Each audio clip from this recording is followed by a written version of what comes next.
Hello नमस्कार दोस्तों, आप सभी का स्वागत है फिर से बीएससी प्रो क्लासेस में। दोस्तों अपन बात करेंगे आज इलेक्ट्रॉनिक्स की बात कर रहे हैं। फिजिक्स में अपना जो पेपर नंबर कौन सा है, सेकंड पेपर है, इलेक्ट्रॉनिक्स के बारे में बात करेंगे और चैप्टर नंबर फर्स्ट की बात कर रहे हैं। और क्लास नंबर सेकंड है हमारी, और फर्स्ट क्लास में हमने इसका बेसिक कर लिया था। और जो कि शब्दकोश अपन बात कर रहे थे इलेक्ट्रॉनिक्स के, उसके जो छोटे छोटे डेफिनेशंस थी उसको अपन ने कवर कर लिया है। अब चैप्टर स्टार्ट हो चुका है, चैप्टर नंबर फर्स्ट, परिपथ विश्लेषण एवं जाल प्रमेय। देखो, परिपथ विश्लेषण का मतलब क्या है कि सर्किट जो एनालाइज करेंगे, सर्किट सॉल्यूशन करेंगे अपन करेंगे। तो देखो, सबसे पहले जो सर्किट सॉल्यूशन आएगा उनको सोल्व करने से पहले देखो हमें क्या करना पड़ेगा, हमें करना पड़ेगा कि जो किरचॉफ के नियम है उनकी सहायता से हम जो सर्किट एनालाइज करेंगे, सर्किट का जो सॉल्यूशन करेंगे, या जो अपने पास जो सर्किट आएंगे उनको अपन सिंप्लीफाई करेंगे। तो वो करेंगे अपन सबसे पहले किरचॉफ के नियमों की सहायता से। तो किरचॉफ के नियम पहली बात तो होते क्या हैं अपन को पता होना ज़रूरी है। तो किरचॉफ के कितने नियम होते हैं, और वैसे आपको पता होगा किरचॉफ के दो नियम होते हैं, किरचॉफ का प्रथम नियम, किरचॉफ का द्वितीय नियम। एक तो है अपने पास करंट लॉ और एक है वोल्टेज लॉ। तो आइए थोड़ा समझ लेते हैं इसको, किरचॉफ के नियम को। फिर उसके बाद में अपन जो अपना सर्किट सॉल्यूशन है उसको करेंगे अपन किरचॉफ के नियमों की सहायता से। आगे बात समझ में। तो सबसे पहले जो हमारा आज की हेडिंग रहेगी वो रहेगी अपने पास, तो अपन बात करेंगे किरचॉफ के नियम की। ठीक है। तो हमारे पास किरचॉफ के जो नियम होते हैं वो किसके लिए होते हैं हमारे पास, आपने देखा होगा कि जब अपन 12th क्लास में बात करते हैं किरचॉफ के नियमों की, तो अपन वहाँ पे जो सर्किट होते हैं हमारे पास, विद्युत परिपथ होते हैं, इलेक्ट्रिक सर्किट होते हैं, उनको अपन सोल्व करने के लिए किरचॉफ के जो नियम हैं उनकी सहायता लेते हैं। तो किरचॉफ जो वैज्ञानिक था उन्होंने क्या करा कि सर्किट मतलब अपने पास जो इलेक्ट्रिक सर्किट हैं उनको सॉल्यूशन करने के लिए, उनका हल करने के लिए दो नियम हमें प्रदान करे हैं। और आपको पता होगा सबसे पहले जो अपना आता है वो आता है धारा नियम, धारा का नियम यानी करंट लॉ। इंग्लिश में बात करें तो करंट लॉ, धारा का नियम। और दूसरा है अपना वोल्टेज का नियम या वोल्टता का नियम बात करते हैं अपन यहाँ पे केवल बात करेंगे ओनली फॉर रिवीजन बात करेंगे। यहाँ पे अपना लिखने का जो मैटर है वो ज़्यादा नहीं रहेगा, लेकिन अपन बात कर रहे हैं यहाँ पे समझाने की।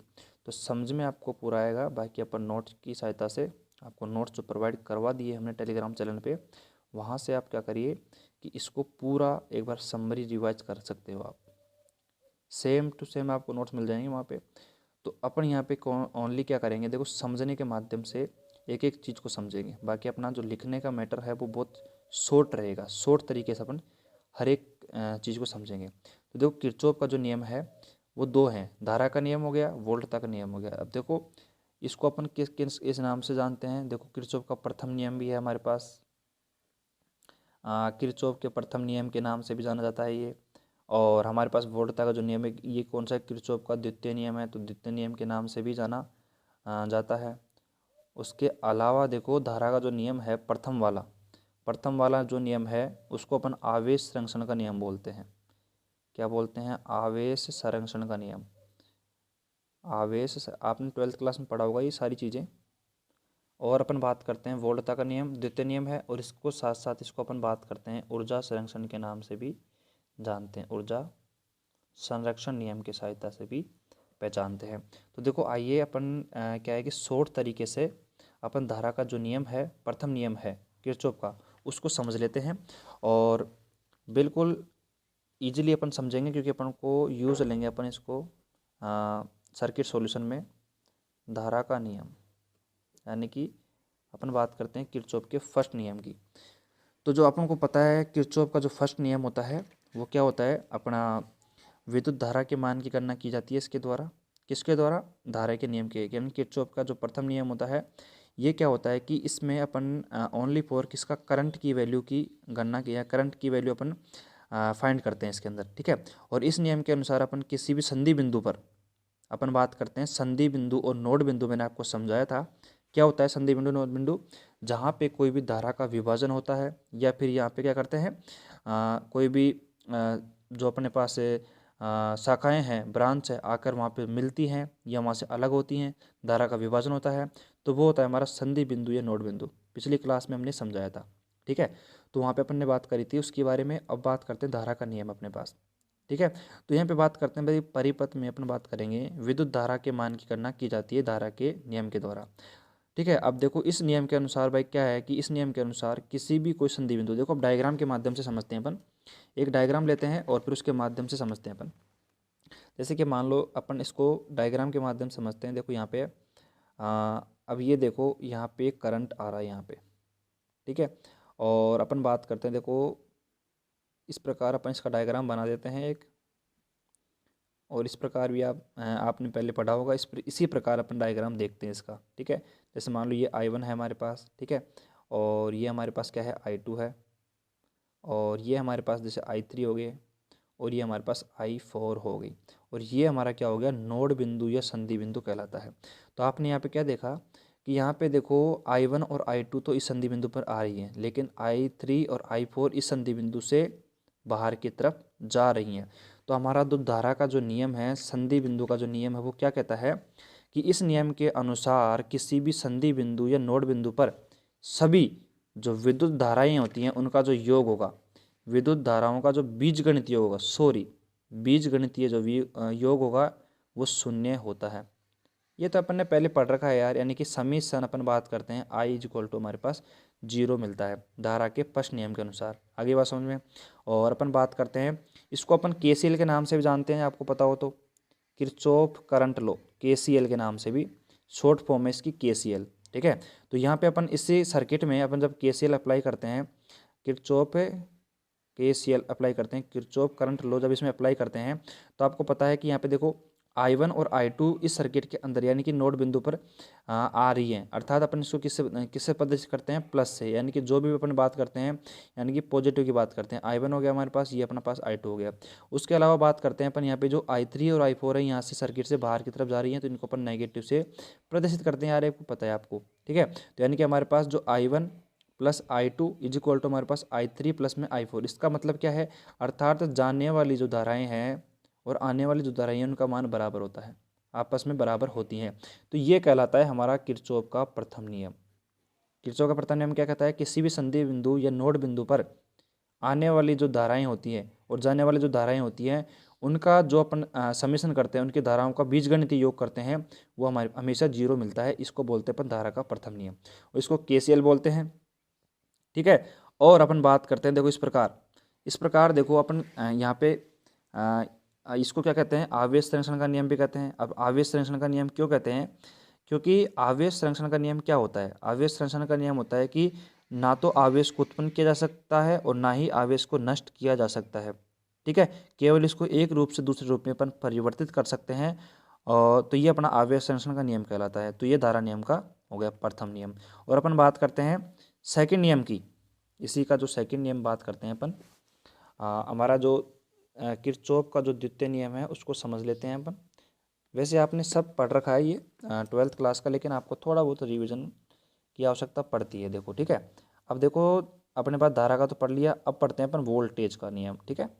वोल्टता का नियम अर्थात KVL, किरचॉफ वोल्टेज लॉ। तो किरचॉफ का नियम पढ़ते हैं अपन, ये देखो नियम पढ़ते हैं अपन।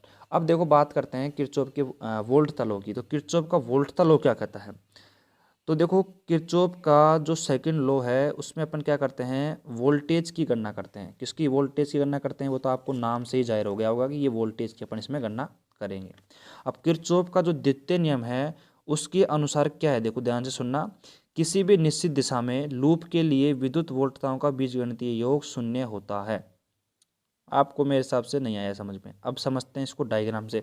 वैसे आपने बहुत बार 12th में भी इसको समझा है, लेकिन आपके मेरे हिसाब से जो सेकंड नियम है वो कम ही समझ में आया होगा। लेकिन अपन इसको समझते हैं एकदम डायग्राम के माध्यम से। देखो डायग्राम हमने बना दिया है, और इस प्रकार देखो हम डायग्राम बना सकते हैं इसका। ये देखो हमारे पास पॉजिटिव नेगेटिव, अर्थात ये हमारे पास E1 बैटरी लगा दी, ये हमारे पास E2 बैटरी, 2 बैटरी लगा दी, प्लस ये माइनस। ठीक है। ये हमारे पास R1 प्रतिरोध है, ये हमारे पास R2 प्रतिरोध है। यहाँ पर वोल्टेज का मान कितना होगा, V बराबर हमारे पास IR होगा, IR1 हो गया, और हमारे पास V बराबर हमारे पास IR2 हो गया है। अपन अब डायग्राम अपने बना दिया है। अब देखो इसका अपन कैसे करेंगे, इसका अपन सॉल्यूशन कैसे करते हैं, यहाँ पे अपन वोल्टता या किरचॉफ का जो वोल्टता का नियम है वो कैसे परिभाषित होता है इस सर्किट में, वो देखते हैं अपन। अब देखो इसको समझते हैं वोल्टता के नियम को कैसे। देखो ध्यान से सुनना। यहाँ पे जैसे मान लो कि अपने डायरेक्शन इस प्रकार ले रखी है, इस प्रकार ले रखी है डायरेक्शन, देखो यहाँ पे इस प्रकार ले रखी है। तो यहाँ पे क्या कह रहा है, देखो ध्यान सुनना, किसी भी निश्चित दिशा में लूप के लिए, अर्थात ये बात करते हैं कि अपना जो किरचॉफ का वोल्टता का नियम होता है इसको अपन लूप नियम भी कहते हैं। ठीक है, वोल्टता का नियम है, इसको अपन यहाँ पे कह सकते हैं कि लूप नियम भी कह सकते हैं, इसको लूप नियम। तो देखो किसी भी निश्चित दिशा में किसी लूप में विद्युत जो वोल्टता है उनका बीजगणितीय योग होता है वो शून्य होता है। अर्थात हमारे पास इसमें जो इसका बीजगणितीय एल्जेब्रिक जो अपन बोलते हैं बीजगणितीय जो अपना योग आएगा, समीशन आएगा, वो अपने पास वोल्टता का कितना आएगा, 0 आएगा। लेकिन यहाँ पे कैसा आएगा, देखो ध्यान से देखना। जब अपन डायरेक्शन लेते हैं देखो इस प्रकार से, तो हमारे पास जो सेल है वो डायरेक्शन, देखो बात करते हैं इसका, अपन लेते हैं शुरुआती पॉइंट लेते हैं, आपको पता हो तो पहले समझ रखा है आपने यार, इतना कोई डिफिकल्ट बात नहीं है। तो यहाँ पे अपन बात करते हैं डायरेक्शन इस प्रकार लेते हैं, तो सेल का जो हमारा फर्स्ट टर्मिनल होता है उसका अपन चिन्ह ले लेते हैं। तो देखो माइनस का हमारे पास E1 हो गया, फिर यहाँ पे देखो ये प्लस का, ये प्लस है, ये माइनस है, ये प्लस है, ये माइनस है, ये प्लस है, ये माइनस है। तो प्लस का हमारे पास कितना होगा, R1 नहीं लेंगे अपन, वोल्ट तक गिनती करेंगे, तो यहाँ पे IR1 हो जाएगा, प्लस में यहाँ पे IR2 हो जाएगा, और इज इक्वल टू हमारे पास कितना, इज इक्वल टू नहीं आएगा, प्लस आएगा। प्लस में हमारे पास देखो इसका साइन लेंगे प्लस का E2 इज इक्वल टू हमारे पास 0 होगा, क्योंकि अपन बात कर रहे हैं 0 की। फिर हमारे पास जो वोल्टता की आएगी, जो हमारे पास वोल्टता की गिनती करेंगे, अब देखो ध्यान से देख रहा, हमारे पास से जो IR1 हो गया, हमारे पास IR1 प्लस हमारे पास IR2 हो गया, बराबर में हमारे पास क्या हो गया, E1 माइनस का E2 हो गया हमारे पास। ठीक है, तो इस प्रकार अपन ये एक फॉर्मूला अपन बोल सकते हैं। इस फॉर्मूले के माध्यम से अपन क्या कर सकते हैं, प्रतिरोध का मान ज्ञात कर सकते हैं, और सेल के लिए अपन E का मान ज्ञात कर सकते हैं। आगे बात समझ में। तो इस प्रकार ये वोल्टता का नियम कहता है, और वोल्टता का जो नियम है किरचॉफ का सेकंड नियम है, इसको अपन लूप नियम भी कहते हैं। ठीक है, और लूप नियम भी कहते हैं, और इसको ऊर्जा संरक्षण का नियम भी कहते हैं। और ऊर्जा संरक्षण का नियम क्या कहता है, जिसमें अपन क्या करते हैं, ऊर्जा को ना तो उत्पन्न कर सकते हैं और ना ही नष्ट कर सकते हैं, यानी कि एक रूप में दूसरे रूप में परिवर्तित कर सकते हैं। इसको ऊर्जा संरक्षण का नियम कहते हैं। अर्थात इसमें क्या रहती है, जो ऊर्जा रहती है वो हमेशा कांस्टेंट रहती है, कांस्टेंट रहती है ऊर्जा, एनर्जी। और इसमें अपन बात करते हैं आवेश, तो आवेश हमारे पास जो Q होता है वो हमेशा कांस्टेंट रहता है। आपसे कोई भी बेसिक रूप में पूछ लिया जाए कि धारा का जो नियम है उसमें कांस्टेंट क्या रहता है, आवेश, और इसमें ऊर्जा। आगे बात समझ में, इतना आ गया होगा मेरे समझ से, आपको दिक्कत नहीं है। तो ये रह गया अपना किरचॉफ का सेकंड नियम, और ये हो गया अपना किरचॉफ का फर्स्ट नियम। कोई दिक्कत नहीं होनी चाहिए इसमें। अब चलते हैं अपन, देखो अब चलते हैं, ये तो रहा बेसिक, ये तो अपन 12th क्लास का पढ़ा था अपन ने, इसमें अभी तक अपन ने कुछ भी नया नहीं पढ़ा है। और अब चलेंगे अपन किस पे, चैप्टर पे चलते हैं। स्टार्ट करते हैं चैप्टर को।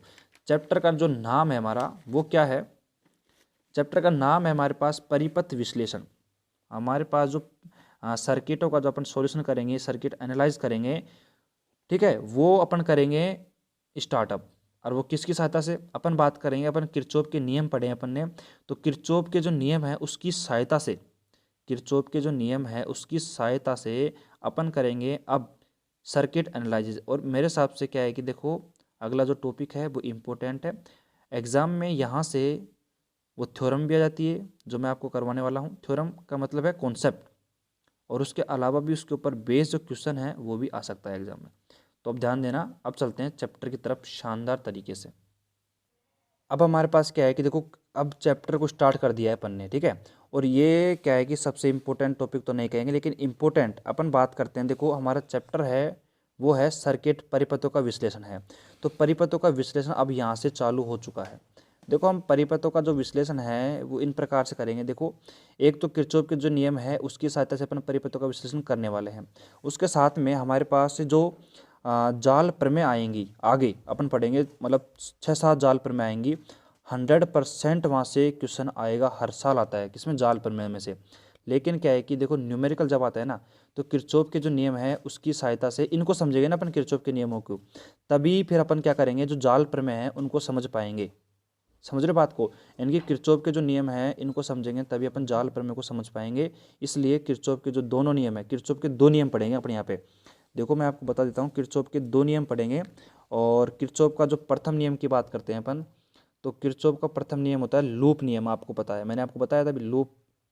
तो किरचॉफ का जो लूप विश्लेषण प्रमेय पढ़ेंगे अपन, क्या पढ़ेंगे? लूप विश्लेषण प्रमेय, ये विश्लेषण प्रमेय। तो मैं आप पे दो प्रमेय आपको पढ़ाने वाला हूँ और वो भी किरचॉफ की प्रमेय है। और ये प्रमेय क्यों है आपके, देखो मैं एक बार इसको नोट कर देता हूँ, फिर अपन एक्सप्लेन करेंगे ढंग से। नोड विश्लेषण प्रमेय, यहाँ पे अपन दो प्रमेय पढ़ने वाले हैं। एक तो हमारे पास है लूप विश्लेषण प्रमेय और ये एक हमारे पास है नोड विश्लेषण प्रमेय। तो दो प्रमेय हमारे पास आएंगे, एक तो है लूप विश्लेषण प्रमेय, एक है नोड विश्लेषण प्रमेय। अब देखो बात करते हैं कि ये प्रमेय आखिरकार क्यों है। ये प्रमेय इसलिए हैं क्योंकि अपन इनकी सहायता से जो सर्किट है हमारा जो दिया हुआ होगा उस सर्किट को अपन ईजिली सोल्व करेंगे। और सोल्व करने का मतलब क्या है कि वहाँ पे अपन करंट का मान निकालेंगे, वहाँ पे रेजिस्टेंस का मान निकालेंगे, जो भी वैल्यू हमें वहाँ पे फाइंड करनी होगी वो अपन इनकी सहायता से फाइंड करेंगे। ये है अपना टारगेट। आगे बात समझ में? तो अपना टारगेट है उसको ना भूलें, टारगेट को ध्यान में रखते हुए किसी भी चीज़ को समझें। और मतलब भाई अपन को पता होना चाहिए कि अपनी चीज़ क्यों पढ़ रहे हैं। अपन इसलिए पढ़ रहे हैं क्योंकि अपन जो सर्किट है हमारा उनको अपन सोल्व करेंगे। तो देखो हमारी जो फर्स्ट प्रमेय है उसको अपन हेडिंग डाल देते हैं और उसको समझते हैं ध्यान से। देखो थ्योरी पे अपना जो फोकस रहेगा वो बिल्कुल कम रहेगा, क्योंकि थ्योरी तो मैं आपको नोट्स के माध्यम से प्रोवाइड करवा दूंगा, लेकिन बात रहेगी कॉन्सेप्ट की। तो कॉन्सेप्ट हम आपको यहाँ पे प्रोवाइड करवाएंगे। तो अपन बात करते हैं फर्स्ट की, तो लूप विश्लेषण प्रमेय। क्या है हमारे पास? लूप विश्लेषण प्रमेय, ठीक है। तो लूप विश्लेषण प्रमेय क्या कहती है, देखो इसको भी ध्यान से पढ़ो भाई। लूप विश्लेषण प्रमेय आखिरकार कहती क्या है? तो लूप विश्लेषण प्रमेय की सहायता से अपन करेंगे सर्किटों को सोल्व। अब देखो ध्यान से सुनना, मैंने जब आपको किरचॉफ का विद्युतीय नियम पढ़ाया था तो मैंने कहा था कि इसको अपन लूप भी कहते हैं। किरचॉफ का जो द्वितीय नियम है इसको लूप नियम भी कहते हैं। तो किरचॉफ का जो द्वितीय नियम है उसके आधार पर ये लूप विश्लेषण प्रमेय को अपन पढ़ेंगे और इस विश्लेषण प्रमेय के द्वारा विद्युत धारा के जो मान है उनको अपन ज्ञात करेंगे। और इस प्रमेय के अंतर्गत अपन किसकी बात करेंगे? देखो इस प्रमेय के अंतर्गत अपन जो पढ़ा था अपन ने, आपको पता हो तो, एक तो पढ़ा था प्रतिरोध, एक पढ़ा था प्रतिघात, एक पढ़ा था प्रतिबाधा। तो प्रतिरोध और प्रतिबाधा का जो मिलन है दोनों का वो कहलाता है प्रतिबाधा। सॉरी प्रति किसकी बात करते हैं? प्रतिरोध और प्लस प्रतिघात बनाते हैं प्रतिबाधा। तो यहाँ पे इस प्रमेय के अंतर्गत, इस प्रमेय में अपन क्या करेंगे, ध्यान से सुनना। लूप विश्लेषण प्रमेय में अपन क्या करेंगे, किसका उपयोग करेंगे? अपन यूज करने वाले हैं किसका? प्रतिबाधा का, यानी कि जेड का। आपको पता होना चाहिए बिल्कुल। देखो भाई बेसिक जरूरी है हर एक चीज में। तो आपको पहले की क्लास आपने नहीं लिया तो वो लो, वो जरूरी है क्योंकि वो बेसिक था। मैंने आपको बताया कि वो बेसिक अपना काम आएगा हर एक कॉन्सेप्ट में, हर एक थ्योरम में, हर एक डेफिनेशन में। तो लूप विश्लेषण प्रमेय को समझने के लिए अपन क्या जरूरी है? पहले तो भाई किरचॉफ का द्वितीय नियम हमें आना चाहिए और किरचॉफ का जो द्वितीय नियम उसके आधार पर इसको अपन सोल्व करेंगे। और उसके साथ साथ में अपन क्या करेंगे? प्रतिबाधा का इसमें अपन उपयोग करने वाले हैं। तो आ जाइए अब क्या करते हैं। देखो हमारे पास एक सर्किट अपन लेते हैं और उस सर्किट की सहायता लेते हुए अपन लूप विश्लेषण प्रमेय को समझते हैं और सॉल्यूशन करते हैं। और देखो ये अपन करेंगे थ्योरम सोल्व, और थ्योरम सोल्व करेंगे तो डिट्टो जैसे थ्योरम होगी बस उसकी जगह अपन क्या करेंगे, सेम क्वेश्चन सोल्व करेंगे। और लेकिन सबसे पहले अपन को थ्योरम ढंग से समझ में आनी चाहिए। तो देखो आइए समझते हैं अपन क्वेश्चंस को। अब देखो आपके सामने हमने यहाँ पे एक सर्किट बनाया है, एक जाल बनाया है, ठीक है। तो देखो अब यह क्या है कि देखो लूप विश्लेषण जो प्रमेय है उसको अपन इसे एग्जाम्पल के माध्यम से समझेंगे और बात करते हैं। देखो हम यहाँ पे एग्जाम्पल तो लेंगे साथ में, ठीक है, लेकिन अपन बात करते हैं कि इस एग्जाम्पल के माध्यम से अपन इसको सोल्व करेंगे। और सबसे बड़ी बात है कि इस एग्जाम्पल के माध्यम से इसको सोल्व क्यों कर रहे हैं, क्योंकि अपन बात कर रहे हैं सर्किट परिपथों का विश्लेषण करेंगे। तो परिपथों का विश्लेषण करेंगे यानी कि अपन इस सर्किट को इजी करेंगे, इसका सॉल्यूशन करेंगे। तो देखो ना, अब देखना कैसे करेंगे, देखो ध्यान से देखना। अब यहाँ पे अपन देखें, यहाँ पे Z1 हमारे पास, Z2 हमारे पास, Z3, Z4, Z5, ये क्या है हमारे पास? ये है प्रतिबाधा। तो हमने यहाँ पे इस सर्किट के अंतर्गत जो हमारा एक बात कर सकते हैं कि एक जटिल परिपथ है। क्या है? एक परिपथ तो है लेकिन कैसा है? जटिल परिपथ। तो यहाँ पे जटिल परिपथ की बात करते हैं अपन। एक जटिल परिपथ की अपन ने बात करते हैं यहाँ पे, और हमारे पास यहाँ पे 5 हमने प्रतिबाधा जोड़ दी है, Z1 Z2 Z3 Z4 Z5। अब इस सर्किट में अपन करंट का डिवीजन करते हैं, ठीक है, धारा का प्रवाह करते हैं अपन। तो यहाँ से धारा का प्रवाह होगा, और देखो बात करते हैं हमारे पास ये, जैसे अपन को दूसरा पेन यहाँ पे यूज ले लेते हैं, हमारे पास ये हो जाएगा I1, अर्थात अपन बात करते हैं इसमें अपन धारा बहाएंगे, मान लो कि I1 धारा बही। फिर यहाँ पे देखो ये अपना क्या हो जाएगा, नोड बिंदु, संधि बिंदु है हमारे पास, तो यहाँ से करंट का डिवीजन हो गया। मान लो इधर से धारा I2 चली गई, तो इधर धारा कितनी जाएगी, आपको ये पता होना ज़रूरी है कि यहाँ पे इस के अंतर्गत धारा कितनी जाएगी, और वैसे आपको पता भी होगा।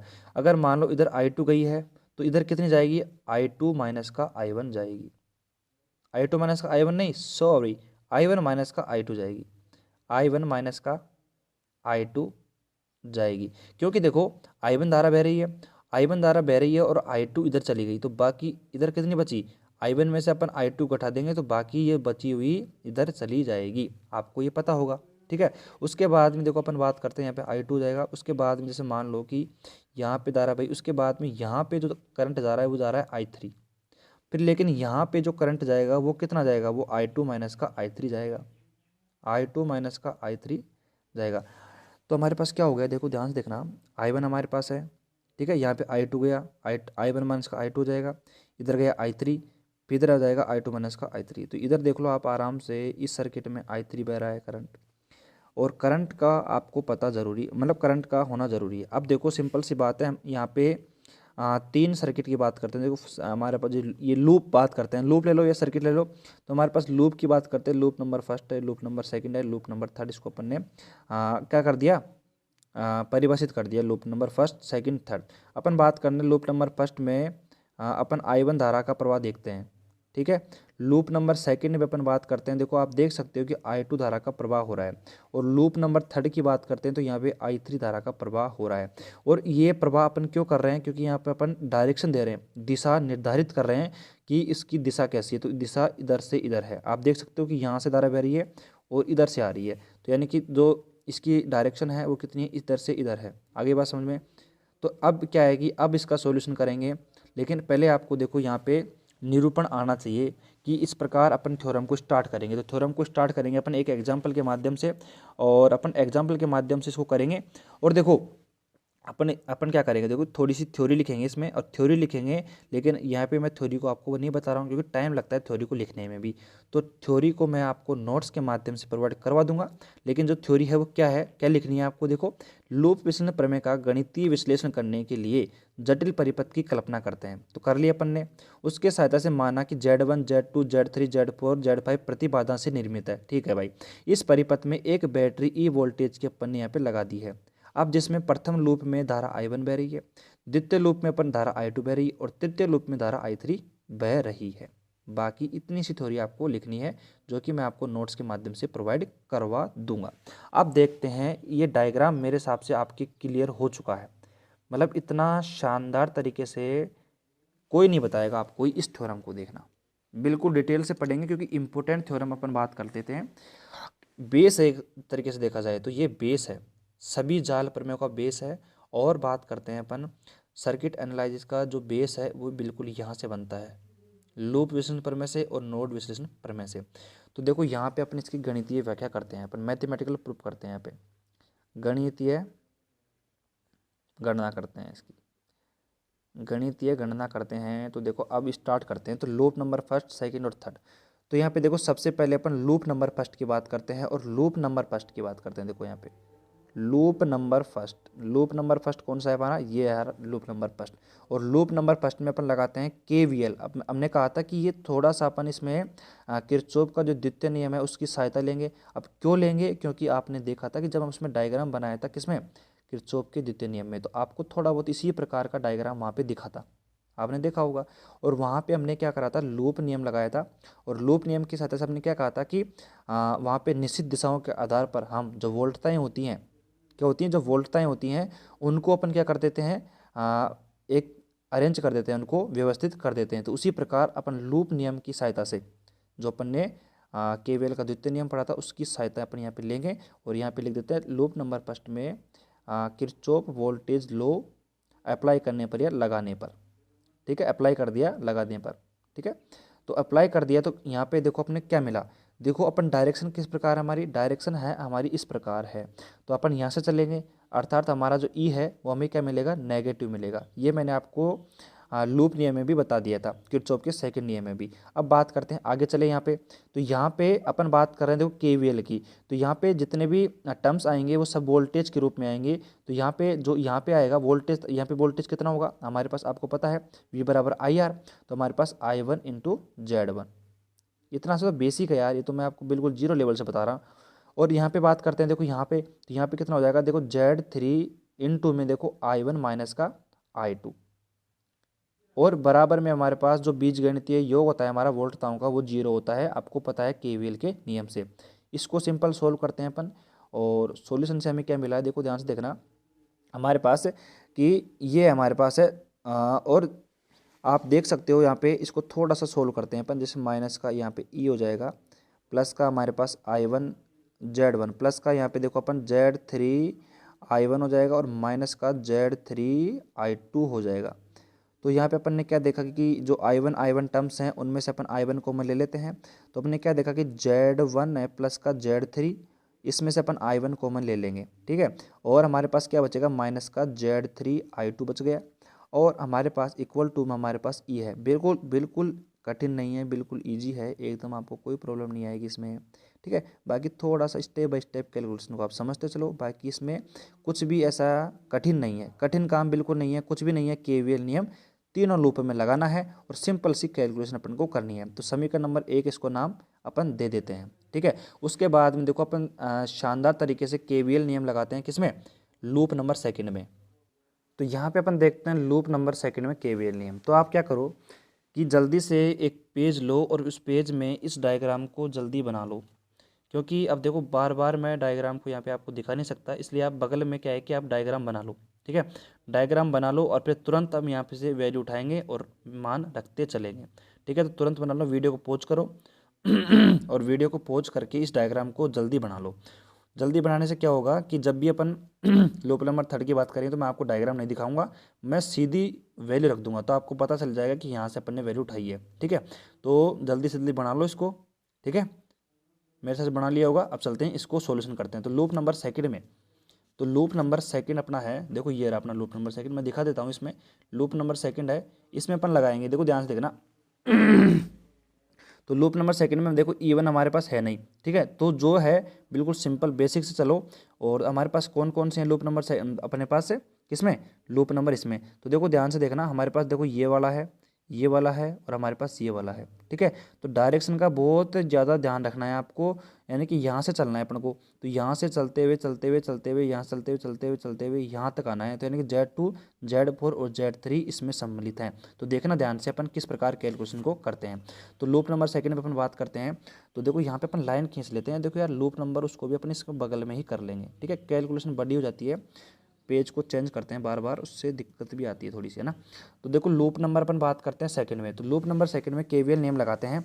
तो देखो ना ध्यान से देखना, अपन यहाँ पे मैं यहाँ पे डायरेक्ट लिख रहा हूँ, आपने जो डायग्राम बनाया है उसमें देखना आप ध्यान से। देखो यहाँ पे वैल्यू मिलेगी हमें Z2 I2 प्लस में Z4, और जो वैल्यू आपको लगता है ये मेरे को समझ में नहीं है तो कमेंट कर दीजिए, वहाँ पे कोई दिक्कत नहीं है।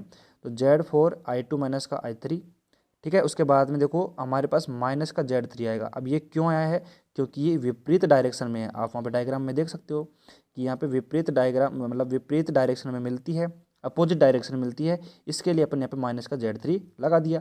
अब देखो सिंपल सी कैलकुलेशन है, यानी कि अपन इस कैलकुलेशन को सोल्व कर लेते हैं। अब क्या है, देखो हमारे पास Z2 I2 प्लस में हमारे पास क्या हो जाएगा, देखो इससे मल्टीप्लाई कर देते हैं अपन, Z4 I2, ठीक है। और हमारे पास क्या हो जाएगा, Z4 I2 माइनस का Z4 I3 और माइनस का Z3 I1 और माइनस का प्लस का हो जाएगा, देखो माइनस माइनस माइनस प्लस, और यहाँ पे कितना हो जाएगा, देखो ध्यान से देखना Z3 I2। तो देखो जहाँ जहाँ पर देखो अपन को, देखो यहाँ पे I2 है, ठीक है, और यहाँ पे भी I2 है, और यहाँ पे भी I2 है। तो जहाँ पे अपन को I2 दिख रहा है, पहले सबसे पहले तो I1 वाला लिख लेते हैं। तो I1 वाला कौन सा है, Z3 I1, ठीक है। उसके अलावा बात करते हैं अपन यहाँ पे देखो ये I2 तो जो भी I2 यहाँ पे कॉमन आ रहा है, देखो यहाँ पे किस में आ रहा है, देखो Z2 Z3 प्लस में Z4 में, इस सब में I2 कॉमन आ रहा है तो हमने ले लिया। और हमारे पास एक वैल्यू और बच गई, कौन सी, ये वाली बच गई, देखो Z4 I3 माइनस का, तो माइनस का Z4 I3 रख दिया और बराबर में 0 रख दिया, समीकरण नंबर 2 इसको नाम दे दिया। तो अपन ने KVL नियम लगा दिया लूप नंबर सेकंड में। इसी प्रकार अपन चलते हैं, आप डायग्राम में देख लीजिए जो मैंने आपको बनवाया था, लूप नंबर थर्ड में, लूप नंबर थर्ड में अपन KVL नियम को लगाते हैं, अप्लाई करते हैं, तो आपको वहाँ पे कोई प्रॉब्लम नहीं होगी। बात करते हैं, देखो आपको पता होगा, वापस दिखा देते हैं, चलो आपने बनाया नहीं है तब भी कोई बात नहीं है। अपन यहाँ पे बात करेंगे केवल सिंपल, देखो Z5 और Z4 के बारे में बात करेंगे, ठीक है। Z5 और अपोजिट डायरेक्शन आएगी Z4 में, ठीक है। तो अपन चलते हैं वापस सॉल्यूशन में, वापस करते हैं सॉल्यूशन इसका। तो देखो हमारे पास क्या हो जाएगा, Z3 हमारे पास है ही, और उसके बाद में हमारे पास देखो Z5 हमारे पास होगा I3 माइनस का होगा, क्योंकि मैंने आपको दिखा दिया वहाँ पे अपोजिट डायरेक्शन होगी, और I2 माइनस का हमारे पास कितना हो जाएगा, I3 हो जाएगा। सिंपल कैलकुलेशन हो रही है, इज इक्वल टू हमारे पास कितना है, 0 है। उसके बाद में देखो क्या करना है अपन को, सिंपल वही Z5 हमारे पास है, I3 हमारे पास है, माइनस का देखो Z4 इंटू कर दो I2 से, और प्लस का हो जाएगा हमारे पास Z4 I3, ठीक है, इज इक्वल टू 0। हमारे पास I3 कॉमन आ जाएगा, और माइनस का देखो Z4 I2 ऐसे कैसे रह जाएगा, और फिर उसके बाद में देखो कॉमन ले लेंगे अपन किसमें, Z5 और प्लस में Z4 यहाँ पे, और I3 यहाँ पे कॉमन आ जाएगा, इज इक्वल टू हमारे पास 0 है। इसको समीकरण नंबर 3 नाम दे देते हैं। तो अभी तक देखो इतना अपन ने काम करा किसमें, लूप विश्लेषण प्रमेय में, तो मेरे हिसाब से आपको कोई प्रॉब्लम नहीं होनी चाहिए, और बिल्कुल भी अपन को यहाँ पे कोई ऐसी बात भी नहीं थी समझने लायक जो अपन को समझने में दिक्कत आए। अब देखो 3 समीकरण अपन ने लिख लिए, समीकरण नंबर 2 और 3 तो आपको दिख रहा है, और समीकरण नंबर 1 के भी दर्शन मैं आपके करवा देता हूँ। देखो ये रहा हमारा समीकरण नंबर 1, कहाँ पे है, ये रहा समीकरण नंबर 1। तो अब क्या करेंगे, देखो इन समीकरणों का अपन इस समीकरणों को तो अपन लिया है, लेकिन अपन इसका करें क्या, इसका करना क्या है। अब देखो ये देखते हैं इसका करना क्या है। देखो अपन इसको थोड़ा सा नीचे कर देते हैं, तो यहाँ पे अपन क्या देखते हैं, देखो समीकरण जो हमारे पास आए हैं 3, समीकरण नंबर फर्स्ट, समीकरण नंबर सेकंड और समीकरण नंबर जो थर्ड है, इनको किस में लिखना है, क्रेमर नियम से मैट्रिक्स रूप में लिखने पर, क्रेमर नियम से किसमें, मैट्रिक्स रूप में लिखने पर, किसमें लिखेंगे, मैट्रिक्स फॉर्म में लिखने पर, रूप में।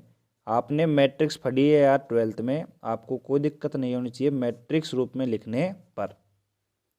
अब देखो अब क्या है कि इसमें थोड़ा सा मोड़ आया है, कैसे, देखो कि हमने 3 समीकरण निकाले और वो भी लूप की सहायता से निकाल दिए, कोई दिक्कत नहीं है। अब वो तीनों जो समीकरण है हमारे पास, उन समीकरणों को अपन क्रेमर नियम से लिखते हैं। आगे बात समझ में, तो क्रेमर नियम से लिखेंगे, लेकिन किस प्रकार लिखेंगे थोड़ा सा समझने की कोशिश करना। कैसे, देखो हमारे पास 3 समीकरणों की मैं बात करता हूँ, तो हमारे पास तीनों समीकरण है। देखो समीकरण नंबर 2 है, थर्ड है, तो हमारे पास दूसरी और तीसरी समीकरण में बात करते हैं, तो हमारे पास देखो किस प्रकार हम क्रेमर नियम में अरेंज करेंगे। हमारे पास जो I1 का जो गुणांक होगा उसको अपन फर्स्ट लाइन में लिखेंगे, I2 का गुणांक होगा उसको सेकंड लाइन में लिखेंगे, और I3 का जो गुणांक होगा उसको अपन थर्ड लाइन में लिखेंगे। इस प्रकार अपन इसको अरेंज करने वाले हैं। आगे बात समझ में, तो देखो थोड़ा सा यहाँ पे ध्यान से देखना आप यहाँ पे, कि मैं यहाँ पे आपको देखो समीकरण नंबर फर्स्ट के दर्शन करवाता हूँ, फिर उसकी सहायता से अपन क्या करेंगे, इसको सोल्व करेंगे। तो देखो हमारे पास समीकरण नंबर फर्स्ट क्या है, हमारे पास समीकरण नंबर फर्स्ट है Z1 प्लस Z3 I1 है, और यहाँ पे देखो Z3 I2 है, यानी कि यहाँ पे हमारे पास I3 का जो गुणांक है वो कितना है, 0 है। तो समझो बस, अब इतना सा खेल है, और क्रेमर नियम से आप परिचित हो, क्रेमर नियम को आप जानते हो, और मैट्रिक्स रूप है, मैट्रिक्स फॉर्म है, उसको भी आप जानते हो मेरे हिसाब से। तो इस प्रकार देखो अपन इसकी सहायता लेंगे क्रेमर नियम का मैट्रिक्स फॉर्म की, और इसको लिखते हैं। देखो ध्यान से देखना, अपन बात करते हैं समीकरण नंबर फर्स्ट की, तो समीकरण नंबर फर्स्ट को अपन यहाँ पे लिखेंगे। तो देखो समीकरण नंबर फर्स्ट था, आप वहाँ पे देख सकते हो, आपने अगर नोट किया है साथ के साथ, तो देखो हमारे पास जो समीकरण नंबर फर्स्ट है, तो वहाँ पे अपन बात करते हैं कि हमारे पास जो I1 का जो गुणांक है वो Z1 प्लस में Z3 है, ठीक है। I2 का जो गुणांक है वो माइनस का Z3 है, और हमारे पास जो I3 है उसका गुणांक है ही नहीं, अर्थात I3 है ही नहीं, मौजूद नहीं है, तो उसका मान 0 हो चुका है। उसके बाद में देखो समीकरण नंबर सेकंड तो यहाँ पे लिखी हुई है, तो इसको अपन साथ के साथ समझते हैं। I1 का गुणांक है माइनस का Z3, ठीक है। I2 का जो गुणांक है वो बड़ा है, देखो यहाँ पे देख सकते हो आप कितना है, Z2 है, प्लस में कितना है Z3 है, प्लस में Z4 है, और यहाँ पे I3 का जो गुणांक है वो भी मौजूद है, कितना है माइनस का Z4 है। तो इतना सिंपल है, देखो इसमें कोई बड़ी बात नहीं है। मतलब समीकरण नंबर 3 की बात करते हैं तो यहाँ पे देखो I1 का गुणांक है ही नहीं, तो यहाँ पे 0 हो जाएगा। I2 का गुणांक कितना है माइनस का कितना है Z4 है, और हमारे पास जो I3 का गुणांक है वो है Z5 प्लस में Z4।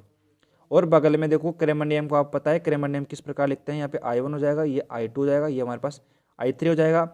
और उसके बाद में देखो हमारे पास इज इक्वल टू में हमारे पास आपको पता है कि हम वैल्यू लिखते थे क्रेमर नियम के अंदर, तो यहाँ पे कौन सी वैल्यू आएगी, देखो आप भी सोच रहे हो भाई कौन सी वैल्यू आएगी, तो यहाँ पे अपन वैल्यू लिखेंगे कौन सी, देखो सेल वाली, अर्थात हमारे पास जो विद्युत करंट मिला था हमें, कहाँ से मिला था, ये जो हमारे पास I1 I2 I3 आए कहाँ से हैं, वो हमारे पास कहाँ से है, बैटरी से आए, तो हमारे पास बैटरी लिखेंगे यहाँ पे, ठीक है। तो यहाँ पे देखो ई हमारे पास जो तीसरी होगी वो किसकी होगी, वोल्टता की मैट्रिक्स होगी, ये अपने पास धारा की मैट्रिक्स है, और ये हमारे पास प्रतिबाधा की मैट्रिक्स होगी। तो देखो अपन क्या करते हैं, देखो ध्यान से देखना, यहाँ पे देख सकते हो आप, देखो ये हमारे पास जेड है, ठीक है, ये हमारे पास आई की मैट्रिक्स हो गई, और ये हमारे पास किसकी हो गई, ई की मैट्रिक्स हो गई। तो हमारे पास देखो यहाँ पे क्या है, यहाँ पे अपन बात करते हैं जो हमारे पास ई है वो हमारे पास क्या है, वोल्टता की मैट्रिक्स है, हमारे पास किसकी है, वोल्टता की मैट्रिक्स है, ठीक है, वोल्टता की मैट्रिक्स है। और हमारे पास जो आई है वो किसकी है, आपको पता है धारा की होगी, धारा की मैट्रिक्स है। और हमारे पास जो जेड है वो हमारे पास किसकी है, प्रतिबाधा की हमारे पास मैट्रिक्स है। तो प्रतिबाधा की मैट्रिक्स हो गई, धारा की होगी, और वोल्टता की। तो इस प्रकार अपन ने इसको क्रेमर नियम की सहायता से मैट्रिक्स फॉर्म में प्रदर्शित कर दिया है। आगे बात समझ में, अब देखो ध्यान से देखना, अब यहाँ पे आप थोड़ा सा ध्यान से देखोगे तो आपको और भी अच्छी तरीके से समझ में आएगा। अब देखो आगे इसमें कैलकुलेशन करते हैं अपन, और कैलकुलेशन करते हैं तो किस प्रकार करेंगे, देखो ध्यान से देखना।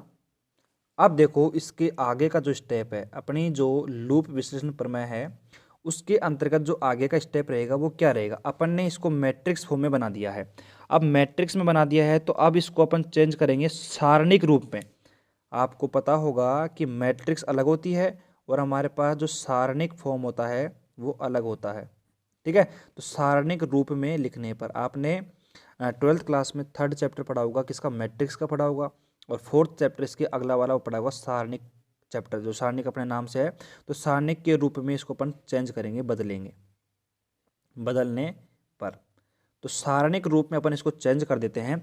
और देखो ये सब पैटर्न है, ये अपन को थ्योरम्स का पैटर्न है। अब आप ये कहोगे कि हमें ये कैसे पता चलेगा, तो पता चलने की तो बात यहाँ रही कि आपको इसकी प्रैक्टिस करनी पड़ेगी, और आपको ये पता करना पड़ेगा कि यहाँ पे अपन को ऐसा अप्लाई करना है, ऐसा फॉलो करना है, और फॉलो करना पड़ेगा, क्योंकि यहाँ पे इसमें अपन कोई भी चेंज नहीं कर सकते, क्योंकि थ्योरम है और थ्योरम में कोई भी चीज़ परिवर्तित नहीं हो सकती है। ये बात आप गांठ बांध लो इस बात की, ठीक है। तो अपन बात करते हैं, देखो सारणिक रूप में इसको चेंज करते हैं अपन। तो सारणिक रूप में अपन चेंज कर दे, जैसे मान लो कि प्रतिबाधा की जो मैट्रिक्स है उसको अपन ने सारणिक रूप में चेंज किया, तो देखो हमारे पास जो जेड आएगा वो हमारे पास क्या आएगा, इज इक्वल टू हमारे पास ये जो चिन्ह है ये तो मैट्रिक्स का है, लेकिन ये जो चिन्ह है ये अपना है सारणिक का है, ठीक है। तो ये आ गया हमारे पास, इसको ऐसे कैसे हमने लिख दिया है, ठीक है। उसके बाद में देखो हमारे पास क्या है, देखो ध्यान से देखना, यहाँ पे क्या है Z2 प्लस में Z3 और Z4 प्लस में, और यहाँ पे बीच में क्या है माइनस का Z4, यहाँ पे 0 है, इसके नीचे माइनस का Z4 है, प्लस का हमारे पास ये इसके नीचे है, यहाँ पे है, और यहाँ पे है ये अपने पास कितना है, ये प्लस का Z5 प्लस में Z4 है। तो ये हमारे पास ये क्या आगे बन गई, मैट्रिक्स बन गई, मैट्रिक्स नहीं, ये हमारे पास है सारणिक है, ठीक है। डिटर्जेंट ऐसे कुछ बोलते हैं, इसको पता नहीं मेरे को, लेकिन सारणिक में अपन बोलते हैं इसको, सारणिक पता नहीं क्या है बोलते हैं इंग्लिश में, आप देख लेना वैसे। और वैसे सारणिक को इस प्रकार अपन ने इसको सारणिक रूप में बना दिया। अब देखो यहाँ पे अपन को क्या करना है, अपन को यहाँ पे जैसे कि अपन वैल्यू निकालते हैं इसकी, तो डेल जेड की यानी कि वैल्यू निकालनी पड़ेगी अपन को, किसकी वैल्यू निकालनी पड़ेगी, डेल जेड की वैल्यू निकालनी पड़ेगी। अब ये वैल्यू आपके दिमाग में यहाँ पे एक प्रश्न उठता है कि यहाँ पे अपन को डेल जेड की वैल्यू क्यों निकालनी पड़ेगी। तो ये इसका जो जवाब है अपन को मिलेगा, लेकिन थोड़ी देर बाद मिलेगा अपन को। अब थोड़ा सा यहाँ पे धैर्य बना के रखें। और आपको पता है कि जेड डेल जेड का मान अपन को किस प्रकार निकालना है, वही वही मेथड है अपना, वही इस प्रकार, यानी प्रथम स्तंभ को अपन सोल्व करेंगे तो हमारे पास डेल जेड का मान आएगा। और इस थ्योरम को देखो, सबसे बड़ी बात क्या है कि जब भी अपन कोई थ्योरम करते हैं, देखो यहाँ पे सेम वैल्यू आएगी Z3 और प्लस में Z4 अपॉन में माइनस का Z4। हमारे पास यह है माइनस का Z4 अपॉन में Z5 प्लस में Z4 है। अब देखो यहाँ पे अपन को डेल जेड की वैल्यू निकालनी पड़ेगी। फिर आपका सवाल ये रहेगा कि भाई हमने यहाँ पे डेल जेड की वैल्यू की क्या आवश्यकता पड़ गई कि हमें डेल जेड की वैल्यू निकालनी पड़ेगी। तो आवश्यकता तो जो हमें ये पड़ी है कि आपको थोड़ी देर में यहाँ पे पता चल जाएगा कि हमें डेल जेड की जो आवश्यकता है वो यहाँ पे हमें क्यों पड़ी है। ठीक है, तो डेल जेड को आप यहाँ पे थोड़ा सा संभाल के रखें, आप याद रखें, मैं आपको समझाने वाला हूँ, बस 1 मिनट दो मेरे को, आपको पता चल जाएगी कि डेल जेड की वैल्यू। और डेल जेड की वैल्यू आप निकालना जानते हो, मैं यहाँ पे इसका सोल्व नहीं कर रहा हूँ। अपन इसके जस्ट बाद में एक क्वेश्चन सोल्व करेंगे, just ditto same to same question करेंगे। वहाँ पे अपन वैल्यूज़ लेके चलेंगे, यहाँ पे Z1 Z3 है ना, तो वहाँ पे अपन वैल्यू लेके चलेंगे और फिर उसके बाद में थ्योरम ऐसे उंगलियों पे हो जाएगी आपके। कैसे हो जाएगी? उंगलियों पे रट जाएगी आपके। तो देखना यहाँ पे डेल जेड अपन को इंट्रोड्यूस करवाया डेल जेड को, तो डेल जेड अपन मान निकालेंगे। लेकिन डेल जेड का मान क्यों निकालेंगे, देखना थोड़ा सा ध्यान से। अब यहाँ पे थोड़ा सा टर्निंग पॉइंट है इस थ्योरम का। अब देखो डेल जेड तो हमने निकाला, लेकिन उसके साथ साथ में हमें देखो ध्यान से देखना, हमें क्या क्या निकालने पड़ेंगे। देखो डेल वन का मान निकालना पड़ेगा। किसका मान? डेल वन का मान निकालना पड़ेगा, डेल टू का मान निकालना पड़ेगा और डेल थ्री का मान निकालना पड़ेगा। अब देखो हमारे पास 3/3 की ये मैट्रिक्स है, तो इसलिए अपने पास क्या है कि हमें डेल वन, डेल टू और डेल थ्री का मान निकालना पड़ेगा। अब देखो हमारे पास आपका सवाल यहाँ पे दो रहते हैं, आपके क्वेश्चन यहाँ पे दो रहते हैं कि हमारे पास del one, del two, del three का मान क्यों निकाल रहे हैं और किस प्रकार निकालेंगे। फर्स्ट क्वेश्चन तो क्या रहेगा भाई, क्यों निकाल रहे हैं, और सेकंड क्वेश्चन रहेगा कि हम किस प्रकार निकालें। ठीक है, तो फर्स्ट का जवाब है कि हम क्यों निकाल रहे हैं, उसका जवाब आपको मिलेगा, लेकिन कैसे निकालेंगे वो हम बता रहे हैं। देखो अब देखो ध्यान से, हमारे पास डेल वन है, तो डेल वन का निकालने का जो मेथड है वो ये रहेगा कि जो हमारी प्रथम स्तंभ अपन बात करते हैं, जो हमारा प्रथम स्तंभ रहेगा, अर्थात जो फर्स्ट लाइन यहाँ पे रहेगी, ये खड़ी वाली लाइन, आप देख लो खुद के हिसाब से, आप समझ लो किसको स्तंभ बोलते हैं या फिर जो अपन लाइन होती है। अरे सीधी सी बात बोलो, सिंपल बात बोलो, जो खड़ी लाइन है ना अपनी स्तंभ, एक खंभा जो होता है, यानी कि जो फर्स्ट लाइन अपनी ये वाली खड़ी वाली, इसको अपन क्या करेंगे, जो हमारी वोल्टता की जो मैट्रिक्स थी, आपको पता हो तो E00, मैं आपको दिखा देता हूँ। हमारे पास जो वोल्टता की मैट्रिक्स आई थी वो कौन सी आई थी, E00, उसको अपन क्या करेंगे, देखो ध्यान से देखना, उसको अपन क्या करेंगे, रिप्लेस कर देंगे। वो पेज मेरे को मिल नहीं रहा अभी, तो उसको मैं दिखा दूंगा। अभी आप थोड़ा सा पेशेंस रखो कि यहाँ पे डेल वन है, डेल वन कैसे निकालेंगे, आपका सवाल रहेगा कि भाई डेल वन अपन कैसे निकालेंगे। तो हमारा जो फर्स्ट स्तंभ रहेगा ये वाला, इसको अपन ने किससे, उससे वोल्टता की जो मैट्रिक्स है हमारी, उससे अपन इसको प्रतिस्थापित कर देंगे, रिप्लेस कर देंगे। तो कैसे करेंगे उसको समझो यार, कैसे करेंगे। देखो यहाँ पे जो भी वैल्यू लिखी थी ना उसको हटा दो और उसकी जगह लिख देना है अपन को सिंपल E00। आगे बात समझ में। और जो सेकंड जो वैल्यू थी ना उसको ऐसे कैसे लिख दो, यहाँ पे देखो Z3 हमारे पास था, आपको याद भी हो गई होगी वैल्यू, Z2 Z3 प्लस में Z4 माइनस का Z4, और यहाँ पे कितनी थी, 0 थी, और यहाँ पे माइनस का Z4 थी, और यहाँ पे Z4 थी, Z4 प्लस में Z5 थी, ये वैल्यू आ गई। अर्थात Z1 अपन ने डेल वन निकाल लिया। अर्थात अपन क्या कह सकते हैं यहाँ पे कि हमारे पास जो स्तंभ है, प्रथम स्तंभ है हमारा, प्रथम जो स्तंभ है उसको अपन ने वोल्टता की मैट्रिक्स से, किससे, वोल्टता की मैट्रिक्स से अपन इसको रिप्लेस कर देते हैं। आगे बात समझ में। अब बात करते हैं डेल टू की, तो डेल टू तो आ गया समझ में। अब अगर मान लो अपन ने यहाँ पे डेल वन में इसको रिप्लेस किया है तो डेल टू में अपन इसको रिप्लेस करेंगे, लेकिन फर्स्ट वाला जो मान है, जो वैल्यू है सेम रहेगी। तो यहाँ पे देखो Z1 प्लस में Z3 माइनस का Z3 और 0, और यहाँ पे अपन इसको रिप्लेस कर देंगे 0 0। फिर उसके बाद में 0 माइनस का Z4 और Z4 प्लस का Z5 हमारा सेम रहेगा, कोई भी चेंजेस में नहीं होने वाला है। अब बात करते हैं डेल थ्री की, तो डेल थ्री भी आ जाएगा। अब डेल थ्री आ जाएगा, कैसे आ जाएगा, देखो यहाँ पे Z1 प्लस में Z3 माइनस का Z3 जीरो सेम, सेकंड भी सेम रहेगा, माइनस का Z3 Z2 प्लस में Z3 प्लस में Z4 और माइनस का Z4। लेकिन थर्ड की बात करते हैं अपन, थर्ड हमारा जो रहेगा उसमें रहेगा E00।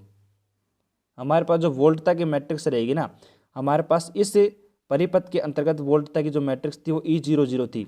अगर कोई क्वेश्चन मिलेगा उसमें अगर कुछ E00 की जगह कुछ और होगा तो हम उस वहाँ पे उस कंडीशन को देख लेंगे, लेकिन अभी तो यहाँ पे समझो। तो हमने क्या करा, del1 del2 और del3 का मान यहाँ पे निकाल दिया है, ठीक है। और हमने क्या देखा कि हमने del1 del2 और del3 का मान निकाल लिया। उसके साथ में हमने क्या देखा, अब आपका जो सेकंड सवाल था यानी कि del1 del2 del3 का जो मान था उसको तो मैंने सोल्व कर दिया कि हम इस प्रकार उसका मान निकाल सकते हैं। अब इसको आगे जो सोल्व करेंगे अपन क्वेश्चंस में सोल्व करेंगे कि किस प्रकार इसको सोल्व करना है, तो वो अपना बाद का मेथड रहेगा। लेकिन अभी तक del1 del2 del3 अपन किस प्रकार निकालेंगे कि वोल्टता के मैट्रिक्स को अपन रिप्लेस कर देंगे। देखो यहाँ पे फर्स्ट में इसमें, सेकेंड में और थर्ड में इस प्रकार कर देंगे।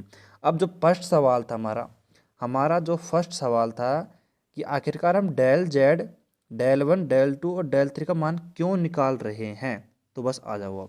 अब आ जाओ, हम जो लूप हमारे पास लूप नंबर फर्स्ट में अगर अपन प्रवाहित धारा का मान निकालेंगे, प्रवाहित धारा की जो गणना करेंगे वो किसकी सहायता से करेंगे, I1 is equal to del1 upon में del z। अब आपकी मेरे हिसाब से कोई दिक्कत नहीं होगी, क्यों, क्योंकि हम धारा का मान अपन निकालेंगे और इसको निकालने के लिए हमें del1 भी चाहिए और del z भी चाहिए, इसलिए अपन ने del1 और del z को इंट्रोड्यूस करवाया और उसकी वैल्यू को किस प्रकार निकालते हैं वो मैंने आपको बता दिया है। अब मेरे हिसाब से कोई प्रॉब्लम नहीं होनी चाहिए, क्योंकि देखो हम पढ़ रहे हैं, जो थ्योरम पढ़ रहे हैं वो क्या पढ़ रहे हैं, अपन परिपथ का अपन सॉल्यूशन करेंगे। तो परिपथ का जो सॉल्यूशन करेंगे अपन, सॉल्यूशन क्यों कर रहे हैं, क्योंकि हमें वैल्यू चाहिए उसके अंदर, जो I1 है I2 है E है उनकी वैल्यू चाहिए। तो उन वैल्यू को निकालने के लिए हम किस प्रकार निकालेंगे, तभी तो ये मेथड फॉलो कर रहे हैं। अपन जो ये काम कर रहे हैं वो किस लिए कर रहे हैं, इसलिए तो कर रहे हैं। अब देखो हमारे पास इस प्रकार del1 और del z की सहायता से अपने पास क्या आ गया, I1 की वैल्यू। उसी प्रकार लूप नंबर सेकंड की बात करते हैं तो वहाँ पे अपने पास I2 आएगा, I2 इक्वल टू हमारे पास del2 अपॉन में del z आ जाएगा, ठीक है। ये del2 है और ये del z है। हमारे पास लूप नंबर थर्ड की बात करते हैं अपन, तो लूप नंबर थर्ड में अपन I3 की बात करते हैं तो I3 इक्वल टू हमारे पास क्या आ जाएगा, del3 अपॉन में del z। तो इस प्रकार हमने लूप विश्लेषण प्रमेय से अपन धारा की गणना करते हैं। हमने आपसे पहले ही कहा था कि हम इस प्रमेय की सहायता से अपन क्या करेंगे, किसी भी परिपथ में धारा की गणना करेंगे। जब अपन स्टार्ट करी थी प्रमेय, लूप विश्लेषण प्रमेय, तो हमने कहा था कि इस प्रमेय की सहायता से हम परिपथ में धारा की गणना करेंगे, यानी करंट की मात्रा को निकालेंगे। तो हमने क्या देखा कि हमने आराम से यहाँ पे I1 I2 का I3 का मान निकाल लिया है इस की सहायता से। तो ये फॉर्मूले आपको याद होने चाहिए। अब देखो अपन बात करते हैं, देखो यहाँ पे सिंपल किसके लिए, अगर अपन बात करते हैं व्यापक रूप, इसका जो अपन बात करते हैं व्यापक रूप होता है इसका, एक अपन बोलते हैं समीशन रूप बोलते हैं ना, समीशन फॉर्म, वो अपन देख लेते हैं इसका। देखो हमारे पास यदि करंट IR है और इज इक्वल टू हमारे पास बात करते हैं यहाँ पे जो डेल का del R और अपन बात करते हैं Z del Z तो हमारे पास क्या रहेगा, सेम रहेगा सभी के लिए, सभी करंटों के लिए और सभी डेल के लिए del Z का मान हमारे पास सेम रहेगा। तो ये हमारा क्या होगा, व्यापक फॉर्मूला हो चुका है। इसको अपन अप्लाई कर सकते हैं इसमें, ठीक है। हमारे पास जो सर्किट में जैसे मान लो कि del1 मतलब I1 I2 I3 तीन करंट है, इसके अलावा 4 5 6 7 8 9 10 कितने भी करंट हो सकते हैं, तो उसके लिए फॉर्मूला आगे बढ़ता चला जाएगा। इसलिए हमने आपको ये व्यापक रूप बता दिया है। अब देखो आपको मेरे हिसाब से इसमें कोई दिक्कत नहीं होगी थ्योरम में, ठीक है। अब थ्योरम में कोई दिक्कत नहीं होगी, यानी कि अपन इसका एक बार वापस रिवीजन कराना तो जरूरी है कि यहाँ पे थ्योरम को स्टार्ट किया और अपन ने क्या क्या किया वापस एक बार वापस दोहराना जरूरी है भाई। आ जाओ भाई लोगों, आ जाओ। अपन क्या करते हैं, तुरंत रिवीजन करते हैं किसका, किरचॉफ के नियमों की सहायता से परिपथों का विश्लेषण कर रहे हैं लूप विश्लेषण प्रमेय से और नोड विश्लेषण प्रमेय से। तो सबसे पहले हम पढ़ रहे हैं लूप विश्लेषण प्रमेय। तो देखो लूप विश्लेषण प्रमेय पे अपन बात करते हैं, तो यहाँ पे अपन ने डायग्राम बनाया है। डायग्राम आपको पता होना चाहिए, डायग्राम को रटने की कोई आवश्यकता नहीं है क्योंकि डायग्राम बिल्कुल सिंपल है, कुछ भी नहीं है। हमने क्या करा, सर्वप्रथम हमने Z1 Z2 Z3 Z4 Z5 हमने 5 प्रतिबाधा ली और 5 प्रतिबाधाओं की सहायता से हमने क्या करा कि एक जटिल परिपथ का निर्माण कर दिया। जटिल परिपथ के साथ हमने क्या करा कि यहाँ पे एक वोल्टता की अपन ने क्या कर दी, वोल्टता की एक बैटरी लगा दी। बैटरी लगाने के साथ साथ में हमने यहाँ पे करंट को प्रवाहित कर दिया और करंट को प्रवाहित करने के साथ साथ में हमने देखा कि हमने ये परिपथ हमारा बन चुका है। उसके बाद में हम यहाँ पे मैथमेटिकली प्रूफ करते हैं। मैथमेटिकली प्रूफ क्यों कर रहे हैं? क्योंकि हमें I1 I2 I3 का मान चाहिए, क्योंकि लूप विश्लेषण प्रमेय की सहायता से हम धारा की गणना कर सकते हैं, I1 I2 I3 गणना कर सकते हैं। तो ठीक है, I1 I2 I3 की गणना करेंगे तो कैसे करेंगे? बस वही खेल है लूप विश्लेषण प्रमेय में। ठीक है, तो देखो हम इसमें क्या करते हैं, सिंपल लूप नंबर फर्स्ट में KVL नियम लगाएंगे, लूप नंबर सेकंड में KVL नियम लगाएंगे और लूप नंबर थर्ड में KVL नियम लगा देते हैं। तो लगाओ भाई जोर से लगाओ। उसके बाद में देखो उसको हटा देते हैं। अपन ने क्या करा, KVL नियम तो लगा दिया, और KVL नियम लगाने के बाद में हमने क्या करा, देखो यहाँ पे लगा दिया। उसके बाद हमने क्या कहा कि हमने इसको क्रेमर नियम में बदल दिया। क्रेमर नियम में क्यों बदला है? क्योंकि हमने इस प्रकार लिख सकते हैं। फिर इस प्रकार लिखने के बाद में इसको अपन ने मैट्रिक्स फॉर्म में लिखा, लेकिन मैट्रिक्स फॉर्म से अपना काम नहीं चला। अपन को चाहिए वैल्यूज़, और वैल्यू मिलेगी अपन को कहाँ पे, सारणिक रूप में मिलेगी। तो सारणिक रूप में हमने इसका निकाल दिया। और उसके बाद हमने क्या देखा कि यहाँ पे अपने डेल जेड मान निकाला। डेल जेड का मान क्यों निकाला? आपको पता चल चुका है कि हमें यहाँ पे धारा का मान चाहिए, तो हमें डेल वन अपन डेल जेड करना पड़ेगा, तो डेल जेड अपन मान निकाल सकते हैं। उसके बाद में देखो अपन क्या करते हैं, सिंपल यहाँ पे करेंगे कि डेल वन का मान निकालेंगे। किस प्रकार निकालेंगे कि यहाँ पे प्रथम स्तंभ में जो भी अपने पास वोल्ट था कि मैट्रिक्स उससे रिप्लेस हो जाएगी, डेल टू में सेकंड स्तंभ को और डेल थ्री में थर्ड स्तंभ को अपन रिप्लेस कर देंगे। उसके बाद में अपन देखो I1 I2 I3 का मान किस प्रकार निकालेंगे, डेल वन अपन डेल जेड, डेल टू अपन डेल जेड और डेल थ्री अपन में डेल जेड करके अपन आराम से किसका मान निकाल सकते हैं, I1 का I1 का I2 का और I3 का मान निकाल सकते हैं। ठीक है, और ये अपना एक इसका व्यापक रूप हो गया। अब चलते हैं सीधे इसके क्वेश्चन पर। एक क्वेश्चन इसका सोल्व कर लेंगे तो आपके मेरे हिसाब से सारे डाउट क्लियर हो जाएंगे बिल्कुल शानदार तरीके से। देखो भाई, आ जाओ। अपन क्या करते हैं, अपन ने थ्योरम पढ़ ली है, कौन सी, लूप विश्लेषण प्रमेय अपन ने पढ़ ली है। अब देखो थ्योरम अपन को 100% समझ में कब आएगी, जब उसका अपन एग्जाम्पल करेंगे और एग्जाम्पल को अपन अच्छी तरीके से समझ लेंगे। तो देखो एग्जाम में आपसे इस प्रकार क्वेश्चन पूछा जाता है कि निम्न जटिल जाल में I1 I2 I3 का मान ज्ञात करो। ठीक है, और उसके बाद में आपसे क्या पूछेगा कि क्या पूछेगा आपसे, और आपसे पूछेगा नहीं, आपको दे देगा कि इसको अपन लूप विश्लेषण प्रमेय की सहायता से आप इसको प्रूफ करो। तो एग्जाम में डायग्राम आएगा इस प्रकार, और आपसे कहेगा कि I1 I2 I3 का मान ज्ञात करो। ठीक है, और आपको ये सर्किट दे दिया है। आप देख सकते हो, आप उस थ्योरम के जो अपन ने सर्किट बनाया था उससे आप इसको कंपेरिजन करो तो बिल्कुल डिट्टो ये का ये डायग्राम अपन ने बनाया था वहाँ पे। ठीक है, और इससे आप कंफ्यूज ना हुए बिल्कुल। ये तो क्या है कि थोड़ा आगे बन गया था, तो इस प्रकार अपन इसको बना दिया है, कोई दिक्कत नहीं है। और वैसे कोई दिक्कत नहीं है कि यहाँ पे अपन ने कोई भी इक्विपमेंट या कोई भी रजिस्टेंस यहाँ पे जोड़ा हुआ नहीं है। तो बात करते हैं देखो इसके सॉल्यूशन की।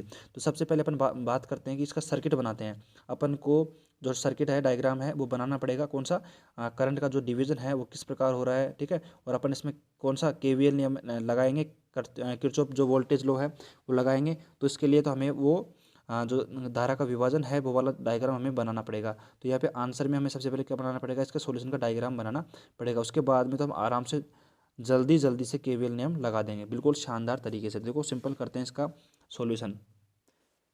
तो इस प्रकार देखो हम इसका जो सर्किट बनाएंगे, हमारे पास जो परिपथ होगा वो इसका इस प्रकार बनेगा।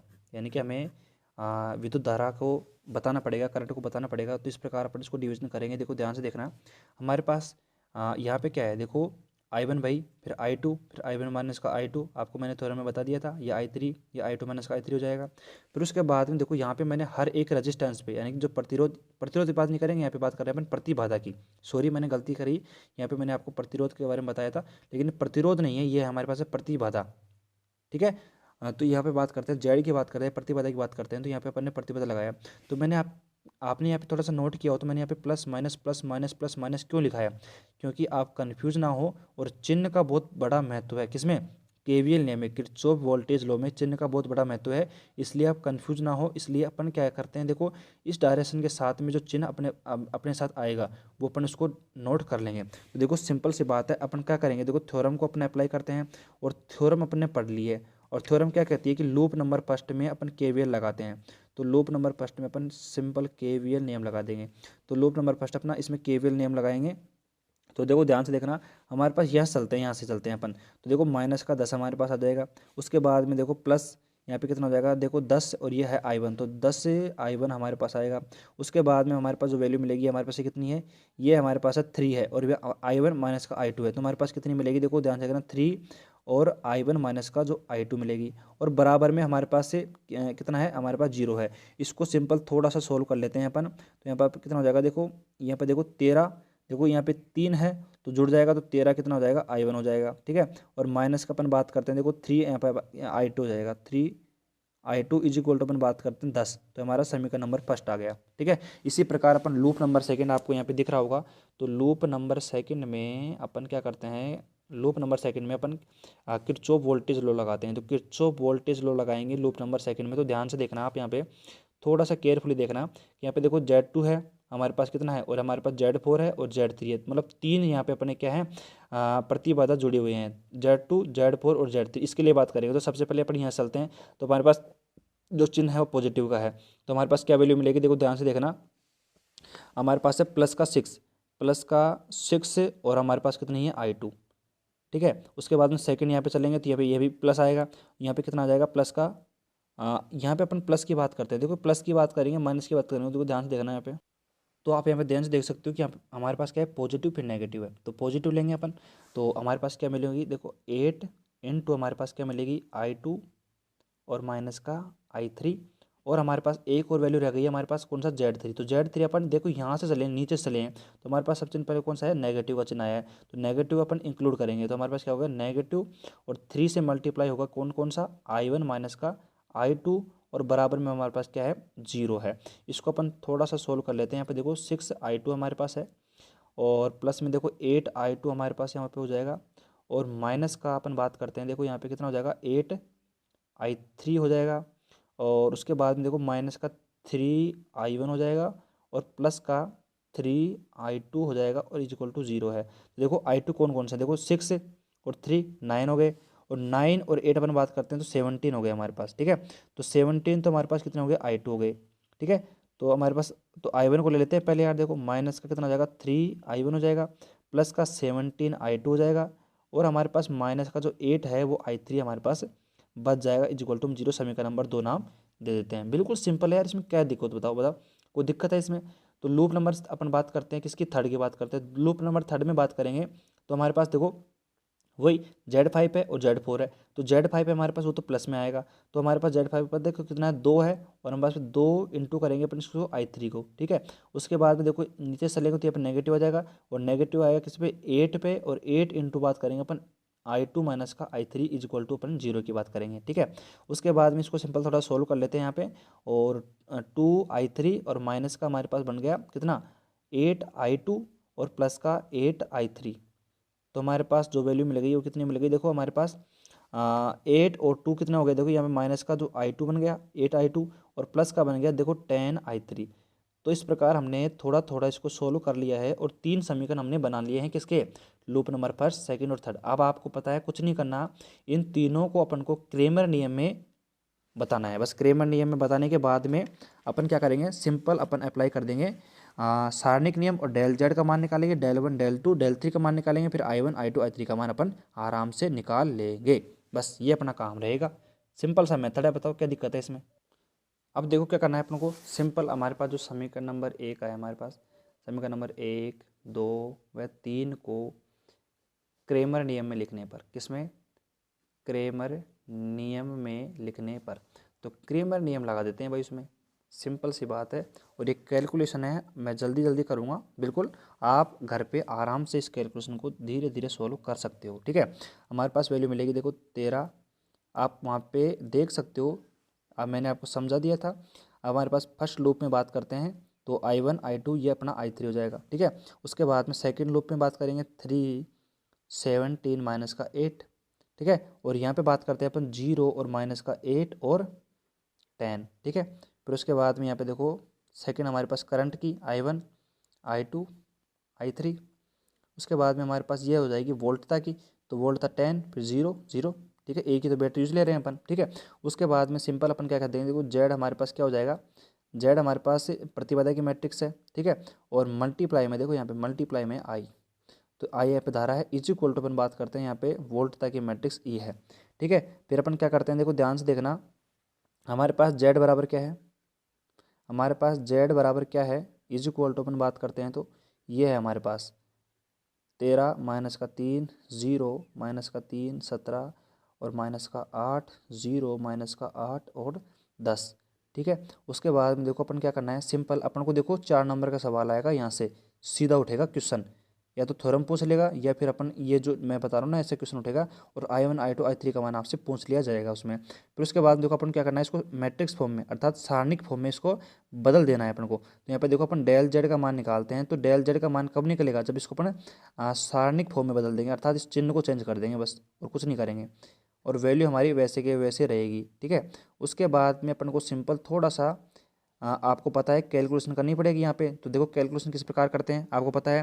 कि 13 है, तो 13 कैसे करना है, देखो ये इसको छुपा दो, इसको छुपा दो, इससे मल्टीप्लाई आपको ये आता है। तो देखो यहाँ पे देखो यह हमारे पास 13, आप मल्टीप्लाई करके देख लेना, कोई दिक्कत नहीं है, मैं यहाँ पे सीधा सोल्यूशन यहाँ पे कर देता हूँ आपके लिए। ठीक है, उसके बाद में ये वैल्यू रहेगी और माइनस का 30 माइनस का 0, बाकी ये 0 हो ही जाएगा। ठीक है, तो हमारे पास ये वैल्यू आ जाएगी। ठीक है, कोई दिक्कत नहीं है। फिर उसके बाद में देखो हमने क्या देखा, यहाँ पे इसको सिंपल आप कैलकुलेशन करते हो, तो देखो मैं यहाँ पे सीधी कैलकुलेशन कर देता हूँ क्योंकि टाइम लगता है। आप खुद प्रैक्टिस करिए, प्रैक्टिस करिए। देखो मैंने कहा आपसे, क्या कहा मैंने, प्रैक्टिस करना ज़रूरी है। देखो मैं यहाँ पे कैलकुलेशन कर रहा हूँ, सिंपल आप देख सकते हो, कोई दिक्कत नहीं है। तो हमारे पास जो डेल जेड का जो मान लास्ट में आया है वो कितना आया है, वो आया है हमारे पास ये आया है माइनस का 90। तो हमारे पास क्या आया लास्ट में 1288, इतना हमें वैल्यू मिल गई। ठीक है, मैंने पहले से कैलकुलेट करके रख रही है, इसलिए मैंने आपको जल्दी जल्दी करवा दिया। अब देखो हमारे पास डेल जेड का मान आ चुका है। अब देखो सिंपल मैं आपको बता देता हूँ कि डेल 1 और डेल 3 डेल का मान किस प्रकार निकालेंगे और फिर उसको कैसे सोल्व करेंगे अपन। तो देखो हमारे पास डेल 1 का मान निकालते हैं अपन। डेल 1 कैसे निकालेंगे, फर्स्ट वाली को अपन वोल्टेज से रिप्लेस कर देंगे, तो 10 0 0। ठीक है, माइनस का 3, एक बार प्रैक्टिस में आ जाएगी ना फिर आपके कोई दिक्कत नहीं होगी। ठीक है, 0 माइनस का 8 और 10।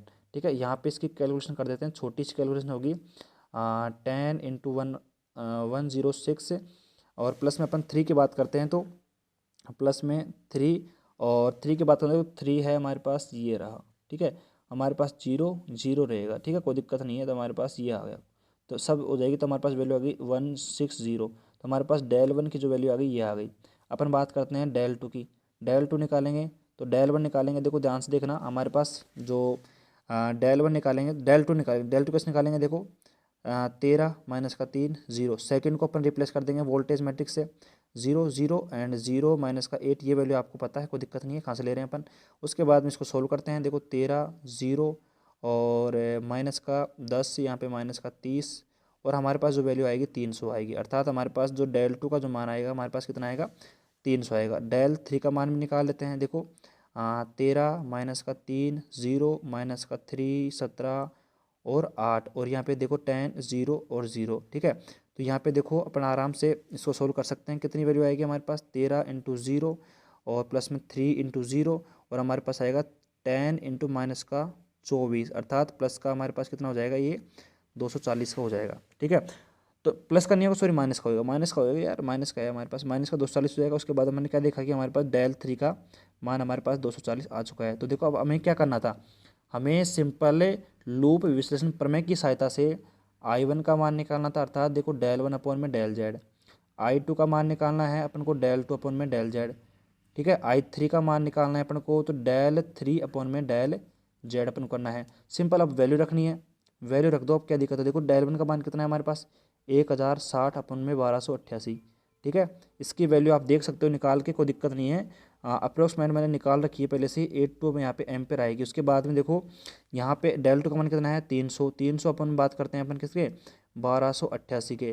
तो आप यहाँ पे देख सकते हो इसकी वैल्यू आएगी 2.3 एम्पेयर। उसके बाद में यहाँ पे जो वैल्यू रखेंगे अपन 240 अपन कितना 1288 रखेंगे, तो हमारे पास से जो वैल्यू आएगी वो आएगी 0.86 एम्पेयर। ठीक है, अपन बात कर रहे हैं, देखो यहाँ पे जो वैल्यू मिलेगी अपन को, यहाँ पे आप बात करते हैं नेगेटिव की, तो आप कभी भी देख सकते हो जो करंट होगी, जो धारा होती है वो कभी भी नेगेटिव में नहीं होती है, तो आप यहाँ पे इसको पॉजिटिव में लिखना पड़ेगा आपको। ठीक है, तो इस प्रकार आपने तीनों धाराओं के मान निकाल लिए किसके, लूप विश्लेषण प्रमेय की सहायता से।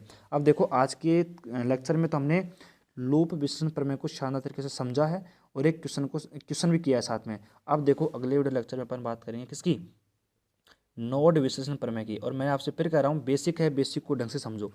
लूप विश्लेषण प्रमेय और नोड विश्लेषण प्रमेय दोनों बहुत ही इंपॉर्टेंट हैं, और दोनों काम आएंगी कब, जब अपन निकालेंगे जाल प्रमेय, थ्योरम पढ़ेंगे इसमें आगे चल के।